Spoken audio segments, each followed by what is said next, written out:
Bueno, hola a todos. Hoy es la clase 12. La clase pasada hicimos como una pausa, volvimos para atrás y vimos operadores en segunda cuantización, vimos la demostración de la forma para operadores de una partícula, sacado principalmente del libro de Valentine. Y después seguimos con este análisis que estamos haciendo de la relación que hay entre la función de Green de una partícula y los observables físicos. O sea, explorar la idea de qué información me da la función de Green.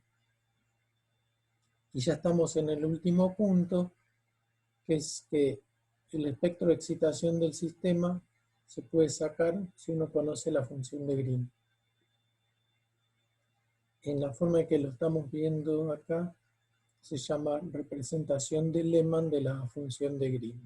Y, como decíamos recién, hoy, la vez pasada empezamos, pero ahora seguimos. Y después, no lo anoté, pero vamos a ver unas propiedades más de funciones de Green. Y si Dios quiere, ya estamos como terminando esta presentación formal de funciones de Green. En la clase que viene habría unas cositas más, pero hoy más o menos ya se va redondeando. Y después seguiría la tercera parte del curso, digamos, que es teoría de perturbaciones. Bueno, retomo con lo que vimos la vez pasada, la representación de Lehmann de la función de Green.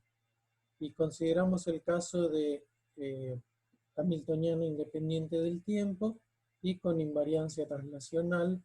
Entonces acá sabemos que la función de Green se simplifica un poco y depende de un solo K y de la diferencia de tiempos. Y también la estamos tomando diagonal en espino, o sea, no hay ninguna interacción en espino, en el hamiltoniano. Bueno, empezamos por el principio acá, con la definición de la función de Green, con el operador de ordenamiento temporal, C daga, T, T'. K y K, porque ya dijimos que hay un solo K, si no sería K'. Bueno, el ordenamiento temporal lo hago explícito acá, el escalón T menos T', escalón T' menos T, acá no di vuelta a los operadores y acá sí, y cambié el signo, estamos con fermiones. Bueno, ahora esto es en la representación de Heisenberg todavía. Hacemos explícito eso. Si yo agarro el lápiz.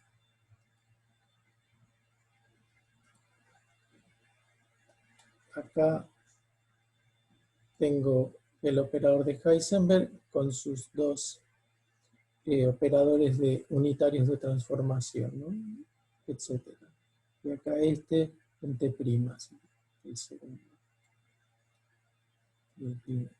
Y acá lo mismo. Llega hasta acá. Y ahí los dos operadores de Heisenberg los paso a Schrödinger. Ahora, acá no los puse, pero tengo la función de Green, tengo, perdón, el estado fundamental como tenía acá. Entonces, aplicando este operador sobre este Bra, saco una energía, que es la energía del ground state, por eso este cerito acá, y es de n partículas. Acá estoy suponiendo que este estado es de n partículas. Y así, cuando actúo de este lado, sobre el estado, saco un e a la menos i de sub 0n t'. Salió esta parte. Y el mismo tratamiento hago acá, tengo esto, y después esto, me saca esta exponencial con autovalores del Hamiltoniano con la energía del ground state. Me quedó medio de rehén aquí adentro el operador de evolución, e a la menos IH t menos t'.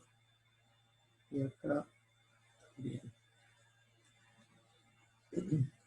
Bueno, acá viene la pregunta de Eric. Insertamos la identidad acá. ¿Pero cuál identidad?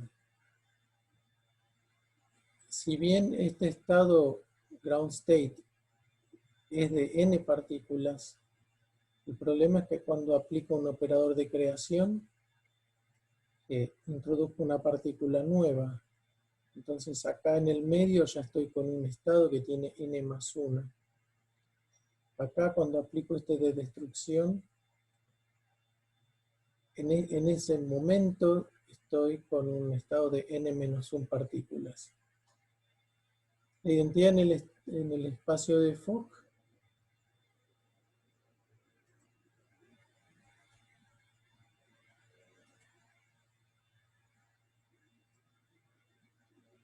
tiene una identidad en cada espacio de Hilbert para todo número de partículas. Esto sería para 0 partículas, 1, n partículas, etc. Y tengo que seguir. Acá tendré n menos 1, acá tendré n más 1 partículas.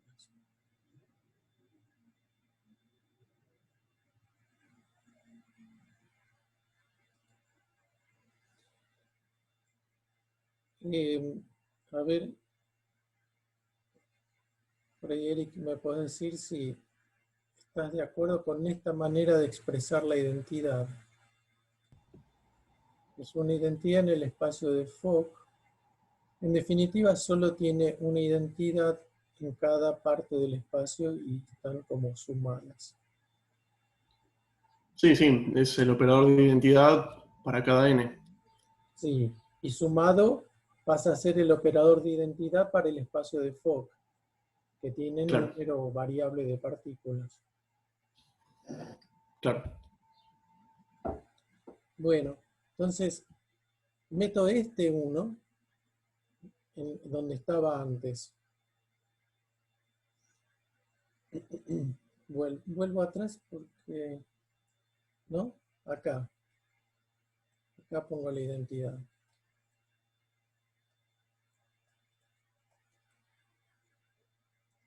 Que tiene cualquier número de partículas. Pero en realidad lo que decíamos es que solo necesitamos tener n más 1 y n menos 1.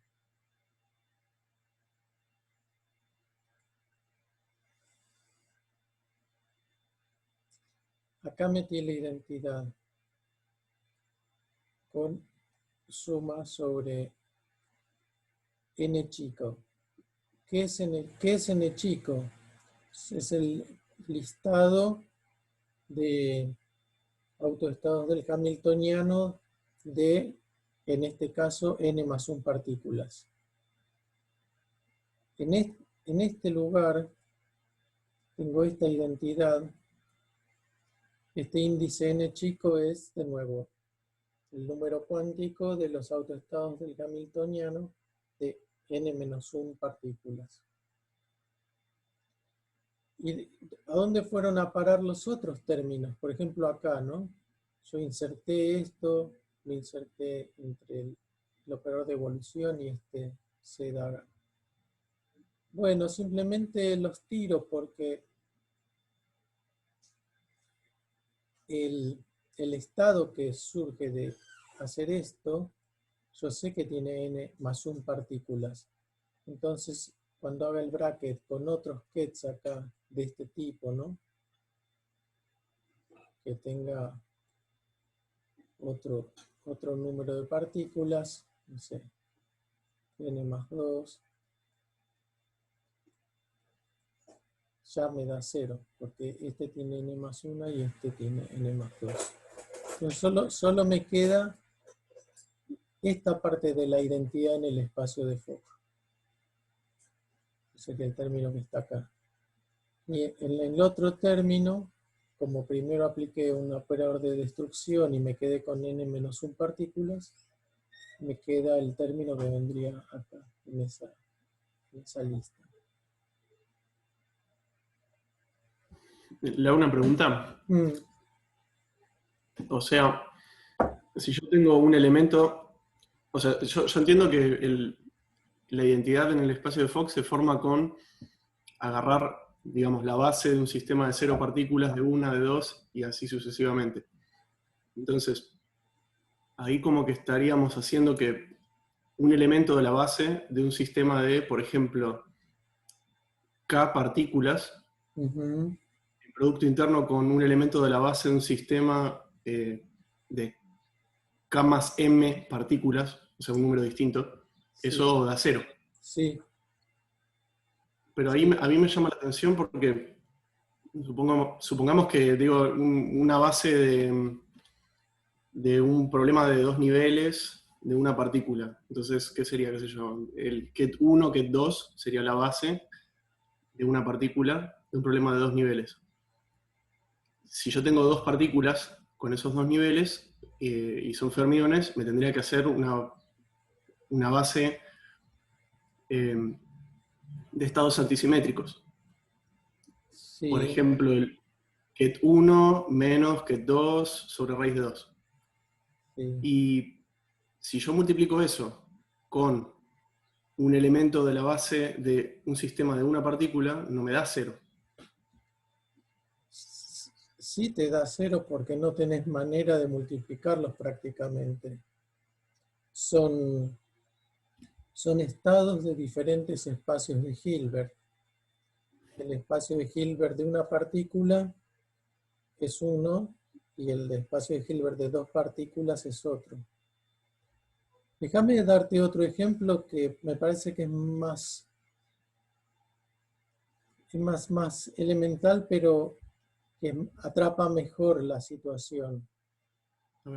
La suma de espacios vectoriales, porque esto es una suma directa, el espacio de Fock, es ponerle, este es un espacio vectorial de 3 dimensiones, ¿no? Este que dibujé acá. Pero tiene estas 2 dimensiones, el plano y la otra. Cuando yo multiplico cualquier vector que está en esta parte, en este espacio de Hilbert o vectorial, cualquiera de ellos que vive en este espacio es, ay, se me chispoteó, es ortogonal a un vector que vive en el otro espacio vectorial. Así es la cosa. Y el R3 es la suma de R2 más R1. ¿Está bien? Siempre son ortogonales, son espacios distintos y los elementos de uno son ortogonales a. Es como si uno dijera un vector de este espacio tiene esta componente y tiene 0 por la componente de este otro espacio. Así lo tenés que pensar. O sea, yo tendría que pensar que si estoy multiplicando, por ejemplo, un elemento de una base de una partícula contra uno de 2, a esa de la base de una partícula tendría que extenderla a la base de 2 con un 0, con un nulo, digamos, un vacío, y al hacer el producto con ese nulo, ahí se me anula todo. Sí, esa sería la manera prolija de hacer. Claro, yo había, o sea, cuando estaba leyendo esto, lo pensé por ese lado, pero dije, bueno, pero ¿cómo sé que son ortogonales? Está bien, no lo había visto de esta manera. Bien, gracias.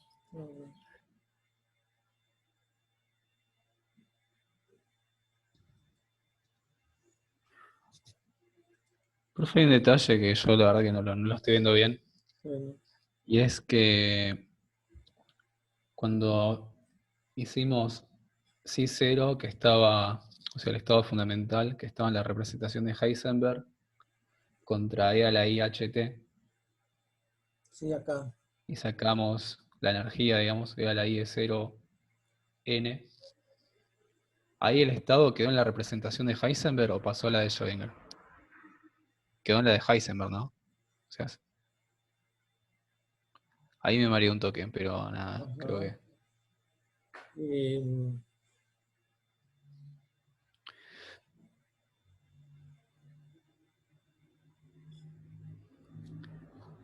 Porque tiene, digamos, también, si, o sea, si lo escribo en la representación de Schrödinger, tiene un E a la IH T multiplicándolo. sí, yo diría, eh, cuando hacemos,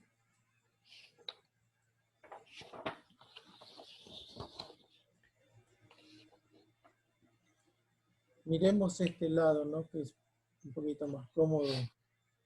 ¿Ves ahí lo que escribo? Sí, sí, lo estoy viendo. Este era Heisenberg, ¿no? Claro. Y acá Schrödinger,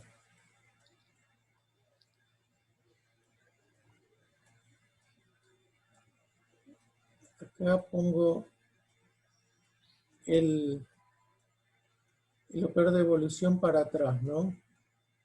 Lo pongo para volver, digamos, por decirlo así, para volver al T0, ¿no? Sí, Y entonces acá pusimos e a la menos I HT0. Está bien, porque teníamos este y lo pasamos del otro lado, ¿no? Entonces, efectivamente me da en Schrödinger el estado. este, Yo diría que estamos en Schrödinger acá. Igual, pero saqué la autoenergía, digamos, bueno, no sé. lo que pasa es que como es un hamiltoniano que no depende del tiempo, no hay mucho drama, digamos. Toda la dependencia temporal es esta,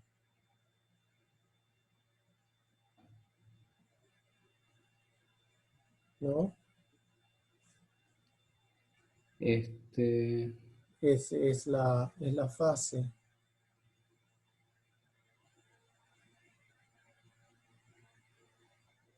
todavía no, yo por ahí me estoy confundiendo, pero se me hace que se cancelan, digamos, las exponenciales. Pero bueno, nada, no quiero No, entrar no, a tanto. ver, pero tratemos de aclararlo, porque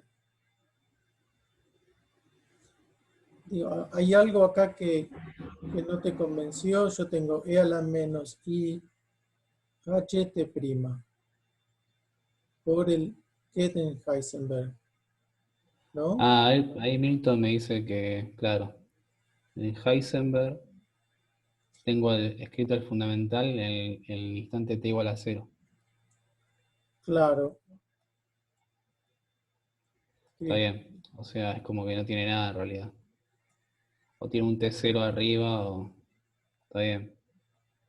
cuando hago así,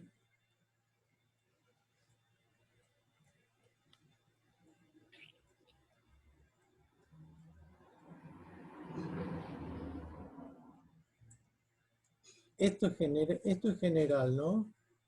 Es la forma para pasar de Heisenberg a Schrödinger. La particularidad de Sí, lo que escribimos acá es que ahora este estado es el ground state. Simplemente, acá puse el ground state. Y entonces me sale la energía. Ahí, ahí. Ups.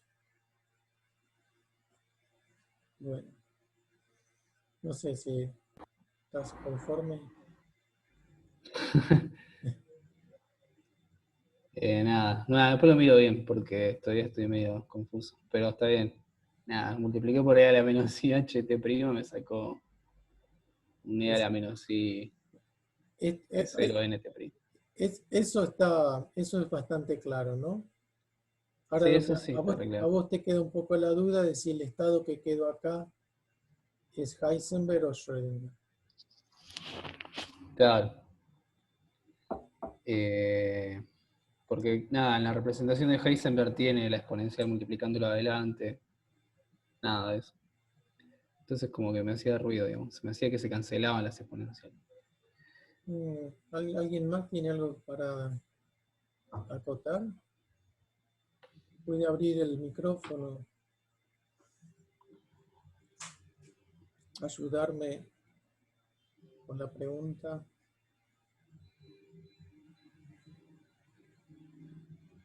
O sea, vos escribís Heisenberg a, toda la función de Green, y Sí, entonces tenés en el estado multiplicando un e a la menos i ht. En este caso tenés el t' con el ket y el t con el bra.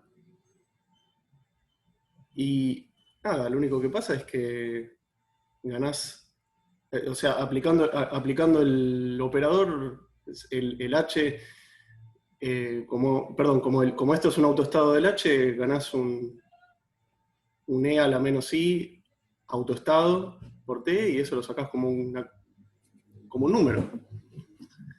Y obviamente después te va a quedar el ket y el bra correspondiente al fundamental. Está en picture de Schrödinger porque no lo estás evolucionando en el tiempo. Eso es una cosa fija. Nada, está bien igual, pero creo que es porque toma como instante inicial t igual a 0. Está bien.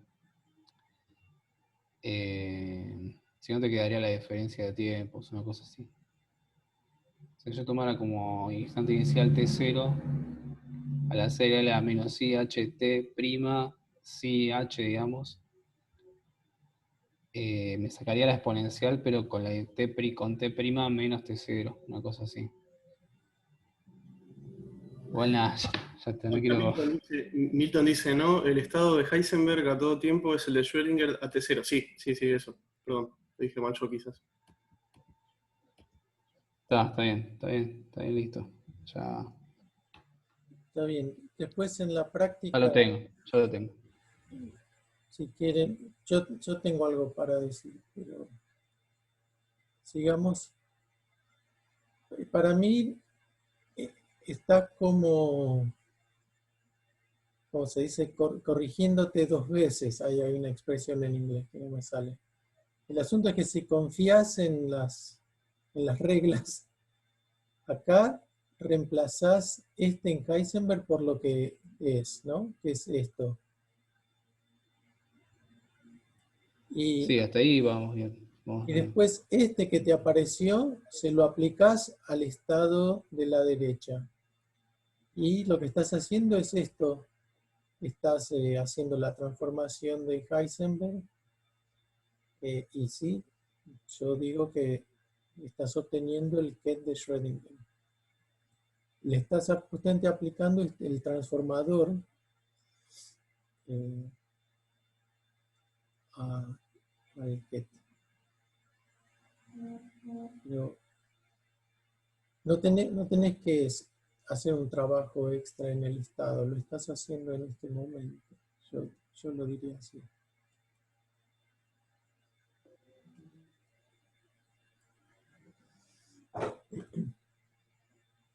Qué bueno que está el lápiz, es mejor que el mouse.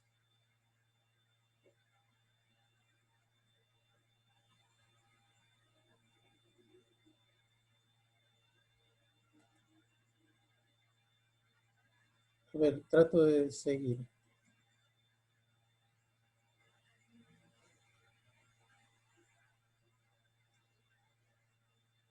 Bueno, entonces decíamos que inserté la identidad. Supongamos que incluso que no estamos seguros si este estado es Heisenberg o Schrödinger.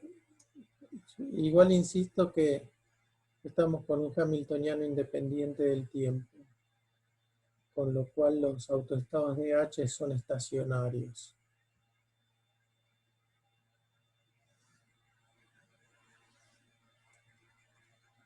Pero bueno, no es mi intención barrer nada debajo de la alfombra.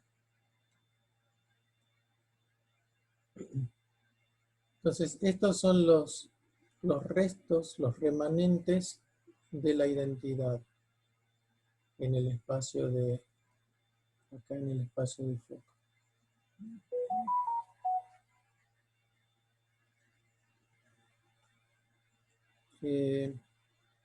Y acá de nuevo aplico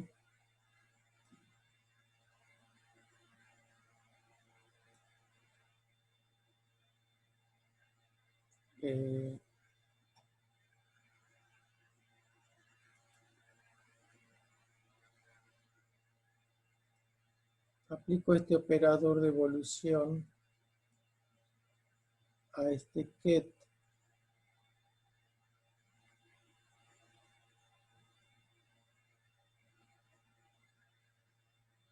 y qué energía acá, este H, ¿no? Lo reemplazo por el autovalor correspondiente. ¿Quién es el autovalor correspondiente? Es la energía con subíndice n y número de partícula n más 1. Entonces,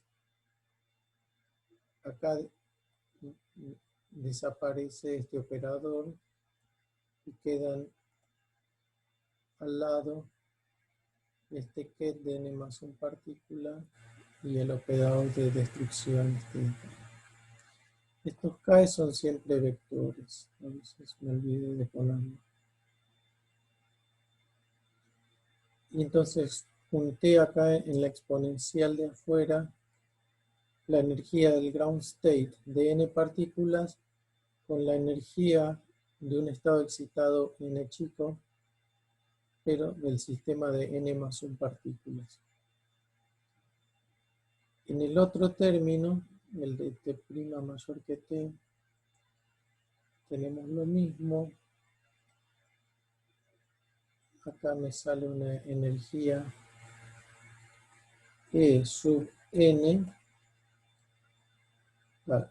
n menos 1, perdón, para eso está n menos 1, n menos 1 partículas. Y se me juntan me queda un bracket del operador de creación nada más y un bracket del operador de destrucción. Y acá también. Fíjense que esto es simétrico, ¿no? Tiene este ket bra en el medio y el mismo estado afuera.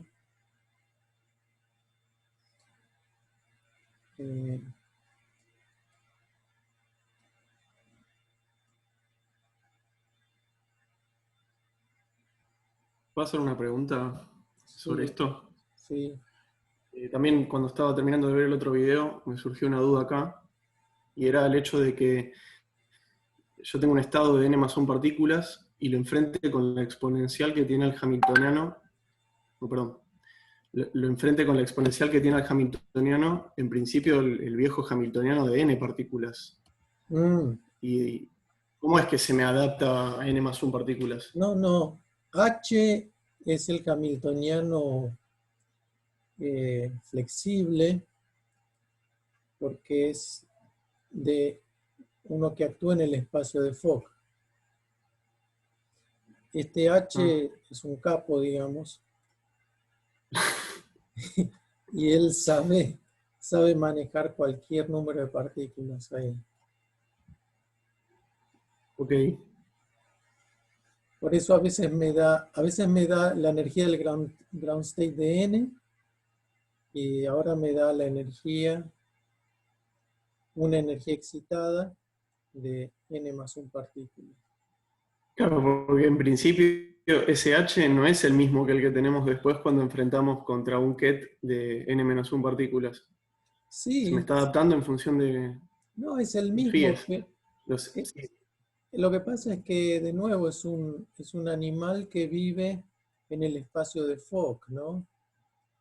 Y tiene muchas partes. Tiene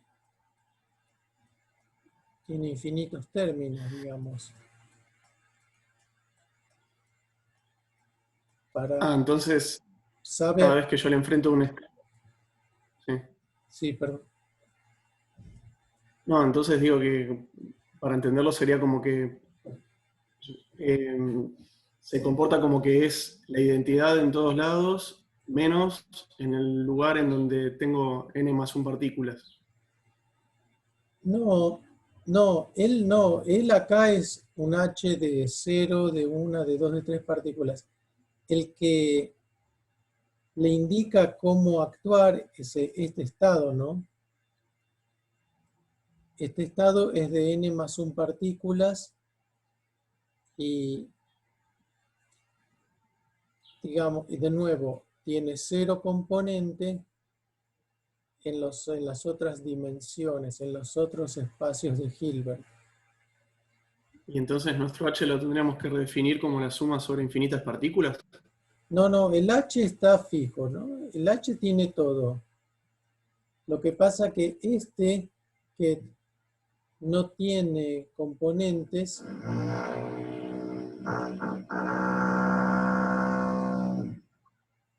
acá hay un problema, ¿eh? En mi edificio empezaron a trabajar. Qué desgracia.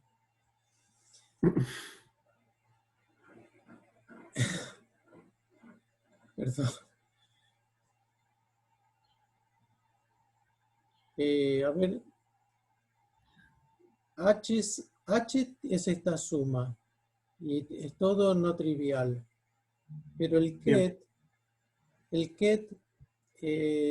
solo tiene componentes que ve una de estas partes, digamos. Está bien, da 0 en todos lados menos con el H n+1. Claro. No, está bien. Yo pensé que nuestro H era un H fijo, H supra n, digamos, y acá le estábamos haciendo otro tratamiento. Claro. No sabía que era un H en todo el espacio de Fock.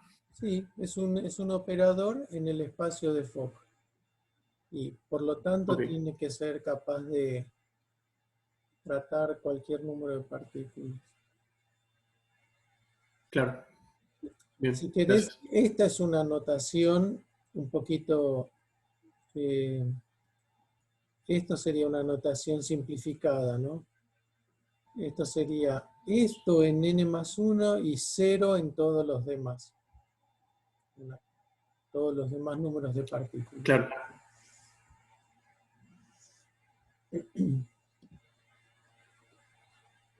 Bien, gracias, profe. De nada. En realidad no se puede hacer ruido hasta las 4 en el edificio.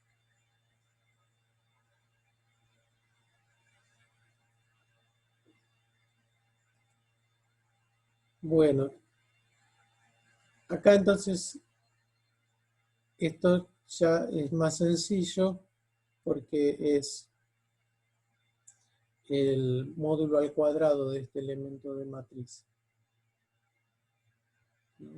Esta parte es la compleja conjugada de esta otra. Y acá. Voy a cerrar el lápiz porque si no me tapa.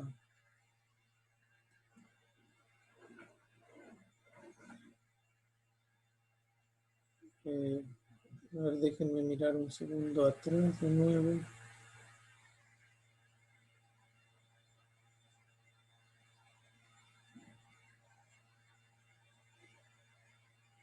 Pasó algo acá.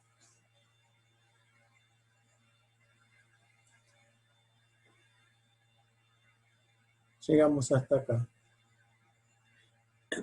Ahora hacemos el truco que ya hicimos la vez pasada. No lo voy a mirar en detalle, pero porque ya lo hicimos. y siempre hay que volver a mirarlo detalladamente. Pero acá tenemos la función escalón t menos t', acá t' menos t, y la pasamos a esta representación, esta transformada de Fourier, y aparece una integral sobre la variable w.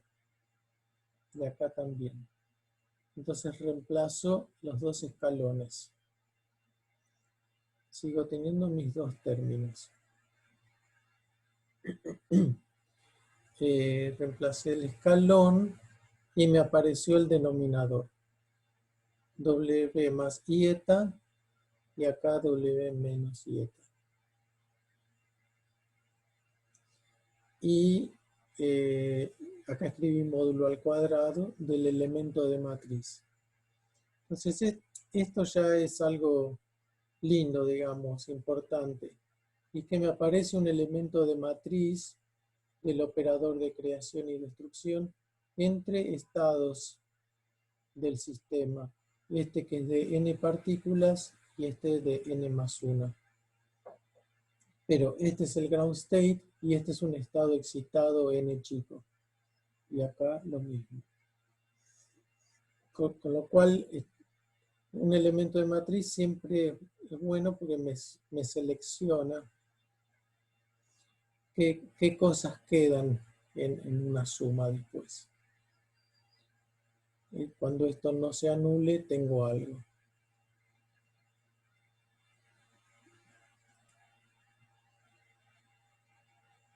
Bueno, llegamos hasta acá. Tengo los elementos de matriz, los denominadores y las exponenciales que combinan las energías, como estuvimos viendo, con esta W que ahora se integra. Y parecido a lo que hicimos con el gas de electrones, hago un cambio de variable. Defino W. Una primera integral como defino omega como W más E sub n, n más 1 partículas, menos energía del ground state. Identifico ahí los exponentes.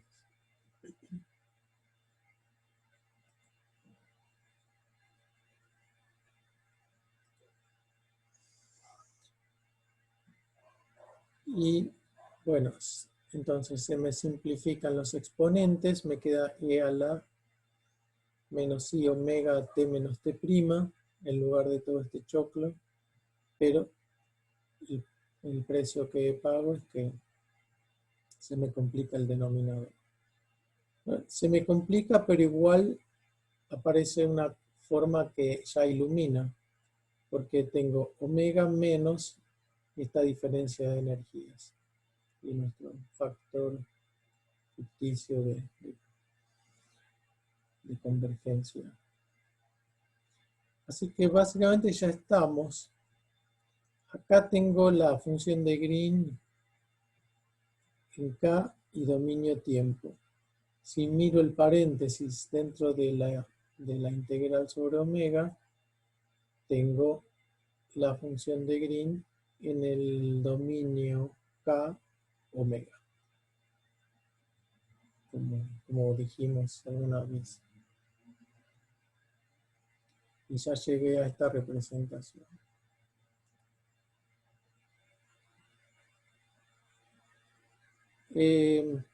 Voy a hacer un trabajo más ahora, un poquito más de trabajo.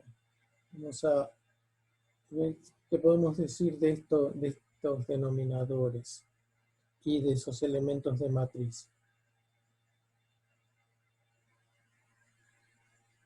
Ustedes, hay un menú acá que les tapa la transparencia un poco, acá arriba. No, profe. ¿No? Ah, ok. Menos a mí no. Me tapa a mí ese título. Podemos reescribir los denominadores de la siguiente forma.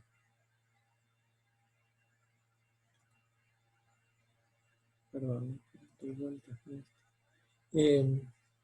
Bueno, este es el denominador tal como estaba. ¿Qué hago? Nada, muy sencillo. Le agrego la energía del ground state, acá la agrego y acá la resto, de n+1 partículas, para poder combinarlo con esta energía excitada de n+1 partículas y con esta, que es una energía de ground state de n. Entonces veamos qué nos quedó. Esta diferencia de energías se refieren a n+1 partículas, ¿no? Un dado sistema de n+1 partículas. El ground state y acá una energía más alta. Así que esto lo llamamos W sub n, es la energía de excitación, digamos, correspondiente a este autovalor de energía para n+1 partículas. Y acá tengo otro bicho.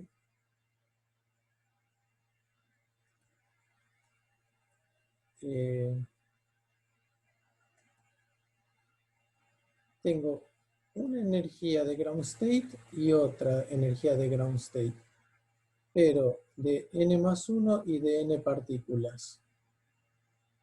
Entonces, esto sería la diferencia de energía cuando agrego una partícula al ground state, ¿no? De n, le agrego una partícula y la vuelvo a poner en el ground state de n+1 partículas. En otras palabras, es cómo varía la energía del ground state cuando varía el número de partículas. Y esto es el potencial químico. ¿Cuánto cuesta agregar una partícula al sistema? Y agregarla en el estado fundamental.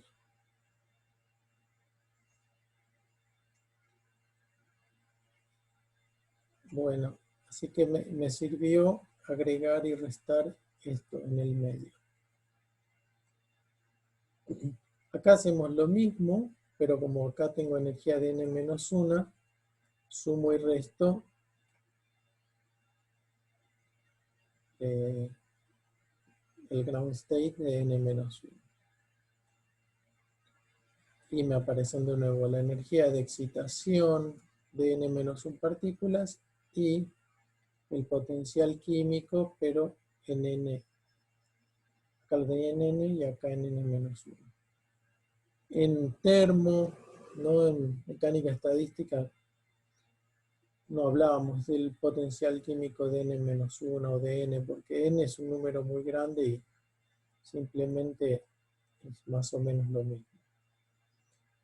Entonces, unificamos estos potenciales químicos y los llamamos Q. Hay que tener mucho cuidado, porque cuando hay un gap de energía, eso no vale, ¿no? Un gap de energía hay en un sólido cuando se termina de llenar una banda y la siguiente banda disponible está muy lejos. Entonces, ahí se comporta raro el potencial químico. Y agregar una o menos una partícula es crucial.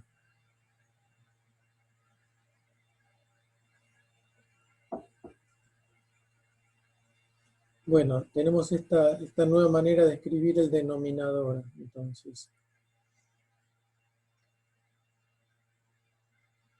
Otro punto importante para la expresión. Teníamos estos elementos de matriz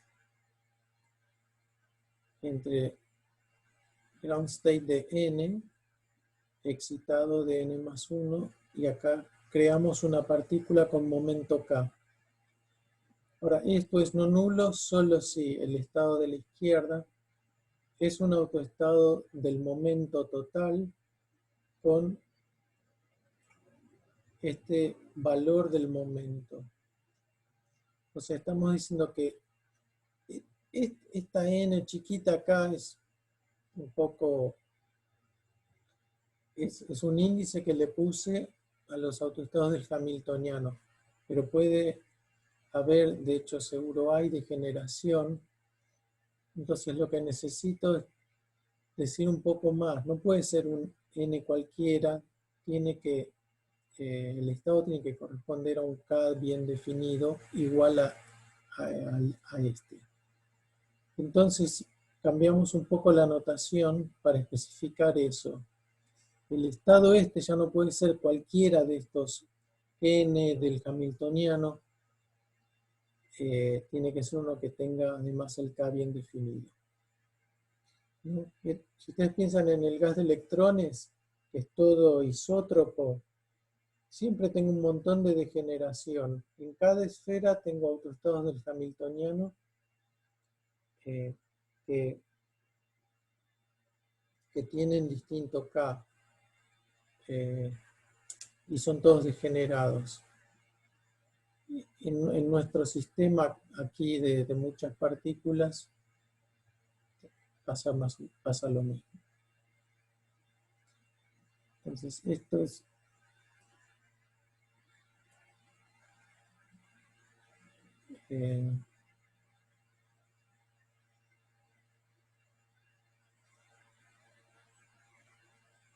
ocurre porque para que este elemento de matriz no me dé cero.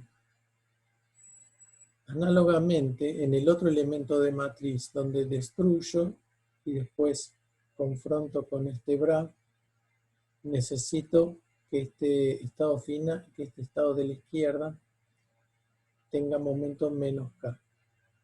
Claro, porque no lo dije, que el ground state tiene momento cero. El ground state, por ejemplo, piensen en una esfera de Fermi llena, está centrada en K igual a 0, entonces las contribuciones al momento total de cada una de las partículas se termina compensando y toda la esfera de Fermi tiene momento nulo. Entonces, si les saco una partícula que tiene momento K, el conjunto ya queda con ese déficit, ese desbalance de momento menos K. Bueno, entonces aquí le tengo que indicar que este estado de n-1 partículas tenga momento menos K.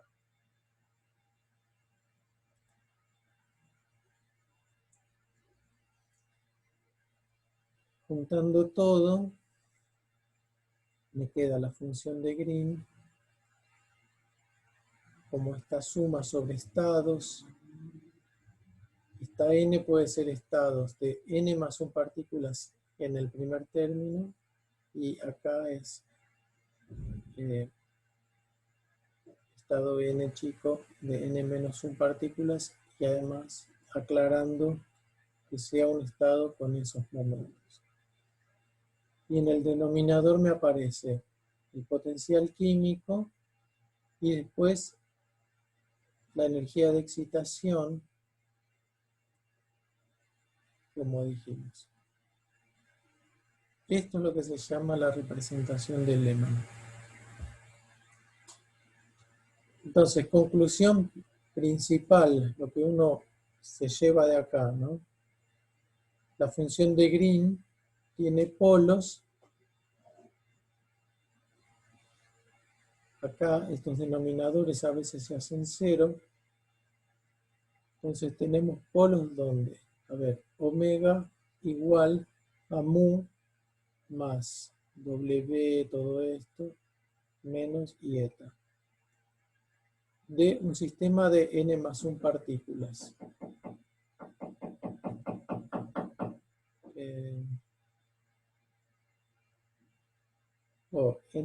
Y suma, así que acá también tendría otros polos que contribuyen igualmente, en mu menos W.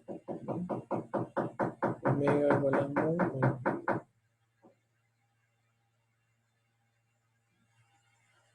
¿Están de acuerdo con esto?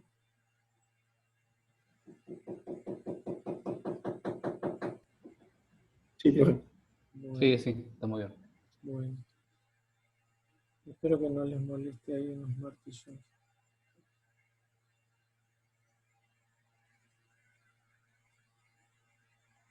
Bueno, me falta un poco, entonces, ahora vienen como un poco más de matemática o de definiciones, que son prácticas después en el día a día si uno quiere hacer cosas. Porque esta es la expresión que obtuvimos, con sus polos escritos explícitamente acá, estos elementos de matriz que claramente contienen información del sistema, ¿no? Que esa información queda codificada de alguna forma en la función de Green. Pero si yo la escribo de esta forma, la función de Green, digo G de K y omega, integral sobre un epsilon, y acá pongo AK epsilon, BK epsilon, y un denominador genérico donde en vez de esas energías todas específicas, pongo epsilon, ¿no? Y integro sobre epsilon. Esto es genérico, es más o menos lo mismo que antes, pero ahora tengo que decir quiénes son A y B. A y B las llamamos funciones espectrales. Para que esta expresión sea igual a la anterior, tengo que meter todo este choclo acá en el numerador. Veamos un poquito. La A tiene suma sobre n, como yo tenía acá. Después tiene elementos de matriz. Por ejemplo, el primero tiene n más 1, se daga, es todo esto, ¿no? Y tiene un elemento adicional que es esta delta, que hace que este epsilon de acá se transforme en las energías que yo tenía antes, ¿no? Para rellenar acá. Entonces, es una forma más elegante, más universal de escribir lo mismo, pero ahora tengo que decir quiénes son las funciones espectrales. Y con B lo mismo, obtengo el segundo término.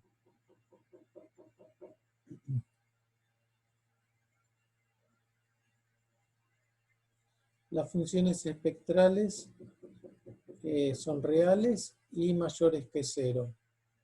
O sea, conjugado igual a ella misma, mayor o igual que 0. ¿Por qué? Porque acá tienen módulo al cuadrado de este elemento de matriz, y esto es una delta que también es real y positiva, así que real y positivo. También se ve fácilmente que estas energías W sub n son mayores que 0, porque eran energías de excitación, simplemente eran la energía de un excitado menos la energía del ground state. Entonces,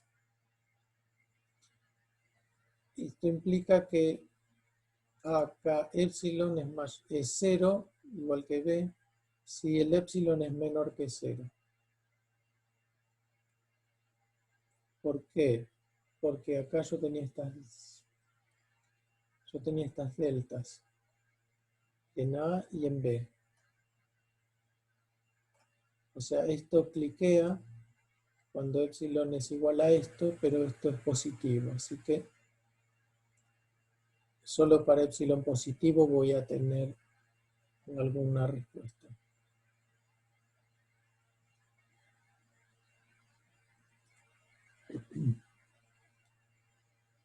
Entonces, epsilon mayor que 0.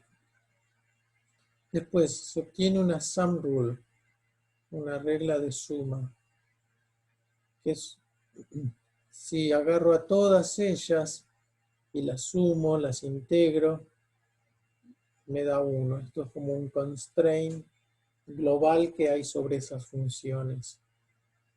Aparece siempre en teoría de perturbaciones, donde uno suma probabilidades de transición, por ejemplo. A ver la demostración. Teníamos que A es todo esto, con su delta y su elemento de matriz al cuadrado. Si integramos, ¿no? Lo que tengo que hacer es integrarla sobre epsilon y después B también. Integro sobre epsilon. Se me van estas deltas y se especializa epsilon en estas energías. Ok, pero no pasa nada. Nada está escrito acá en función de epsilon, así que simplemente deja vivir a estos términos.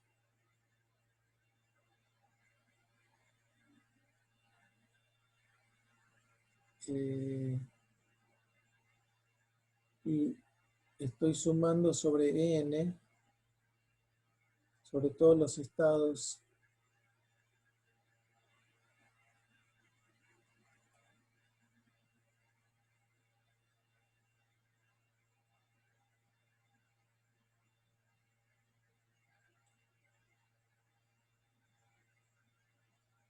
Entonces esto es una identidad.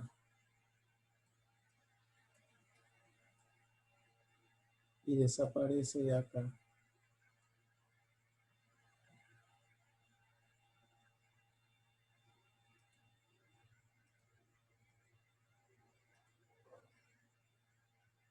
Ok, me quedó C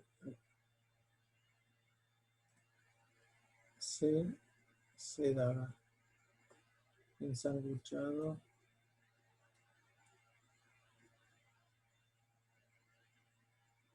Ahora esto es fácil porque es parecido al operador densidad. Bueno, es 1 menos C da C. Entonces me queda 1 menos, este es el operador de ocupación. Entonces me queda valor medio de la ocupación de este orbital en el ground state. Bueno, análogamente, o sea, metiendo B en la integral, se ve que B es directamente proporcional al número de ocupación de ese estado. Y si sumamos los dos, integral de A, integral de B, queda 1. ¿Qué es lo que queremos demostrar aquí?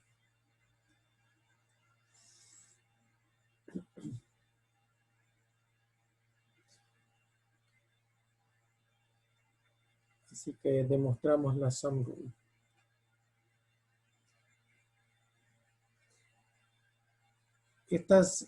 Estas ideas se supone que son genéricas, ¿no? Las estamos demostrando en el sistema que obtuvimos, pero la sum rule es general.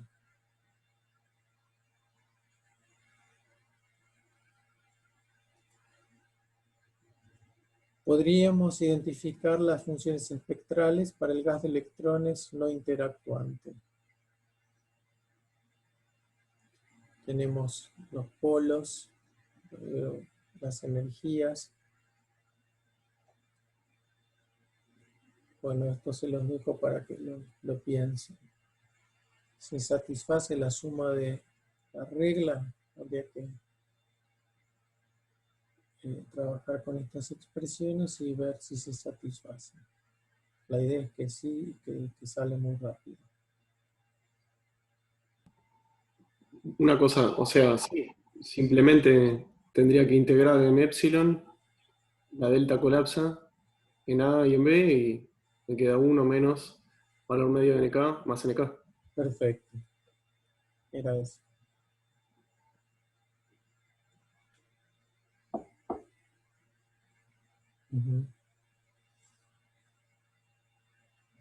Un poquito más. Hoy me estoy extendiendo.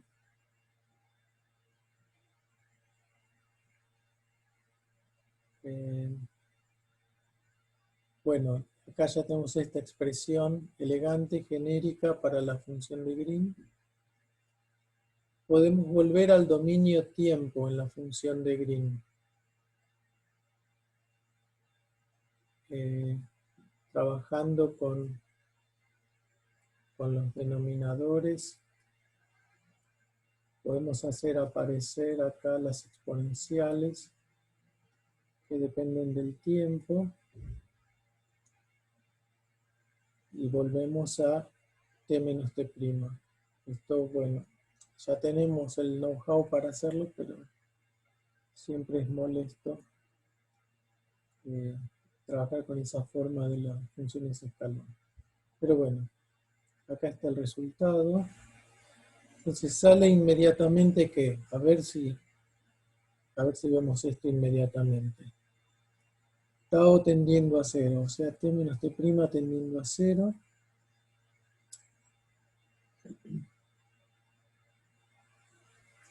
Esto se va.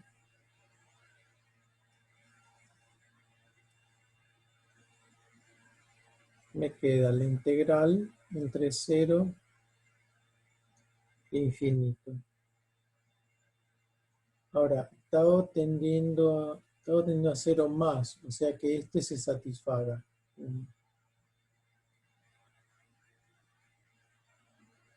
Entonces ya desaparece de acá. Bueno, y me apareció esta integral que acabamos de hacer en el slide anterior, que era 1 menos ocupación. Bueno, análogamente con la segunda parte, tendríamos esta integral de b con un signo menos por esto. Así que menos ocupación. Entonces, esta es una nueva representación de la distribución de momentos, valor medio de nk en el estado fundamental, así con la función de Green o con las funciones espectrales.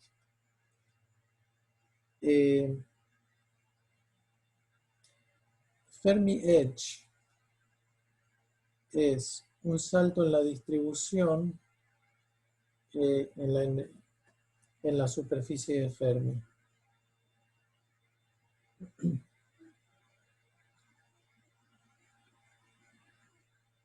Acá, cuando estamos con el gas de electrones no interactuante, el Fermi Edge es un escalón, ¿no? Sí, completo. Pero se puede ver que cuando hay interacciones, también hay una discontinuidad en la distribución. Y eso se puede calcular si uno trabaja con estas funciones espectrales y calcula la ocupación de esta forma, ¿no? Como desde la izquierda.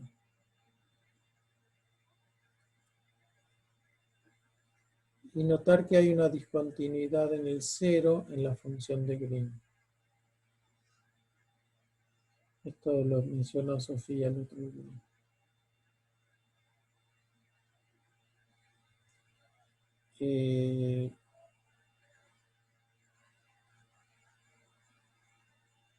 Bueno, por ahí estamos un poquito cansados ahora. Voy a saltear 2 transparencias y las dejo para la vez que viene. Estructura analítica de la función de Green. O sea, más propiedades.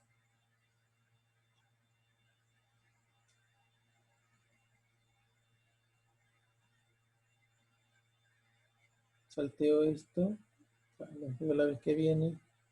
Y voy a terminar con las palabras finales del capítulo del Gross.